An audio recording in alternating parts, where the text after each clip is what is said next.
Тројца кичевци речиси една година сексуално злоставувале две девојчиња, едното од 12, другото од 13 годишно. Случајот е откриен по 10-дневно следење на еден од осомничените, кој на лице место бил фатен додека блудничел со девојчињата во подрум од куќа во Кичево. На тројцето осомничени истражен судија од Гостивар им одреди мерка притвор од 30 дена. Тројца кичевци, осомничени за сексуално злоставување на малолетнички, денес беа изведени пред истражен судија во Гостивар. Против нив покренато е обвинение за сторено кривично дело, полов напад врз дете. Осомничени се дека изминатите 9 месеци сексуално злоупотребувале две девојчиња на возраст од 12 и 13 години. Според полицијата, ги принудувале малолетничките од Кичево на орален секс, зашто им давале по 100 денари. 13-годишното девојче исто така било принудување на сексуални односи. Прво пријавениот од трите лица беше откриен за време на извршување на кривичното дело во напуштена куќа во Кичево, додека блудничел со две малолетни девојчиња на возраст од 12 и 13 години. Тој и другите двајца осомничени, 68-годишниот Шефик Рамадани од Кичево и 3 години постариот Селим Ќамили од Зајас, ги носеле девојчињата во подрум од куќа во изградба која се наоѓа на улицата 11 октомври од Кичево.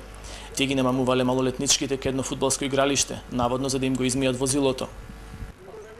По последните два случаи на педофилија во Велес и во Кичево, невладиниот сектор со апел до надлежните институции за построги и повисоки казни против сторителите на ваквите кривични дела. По затворската казна, педофилите лесно го повторуваат делото.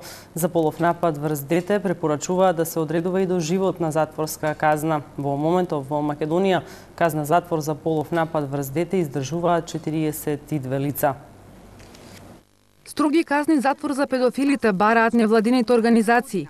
Сметаат дека досегашната практика покажала дека судиите се благи во пресудите за лицата кои сексуално се изживувале со малолетници. Бидејќи во затворите не функционира системот на ресоциализација, овие лица подлежувањето на казната го повторуваат делото, вели Драги Змијанац од првата детска амбасада Мегеши. Тој препорачува судиите да почнат да изрекуваат и доживотна казна затвор, за да се превенираат ваквите грозоморни дела.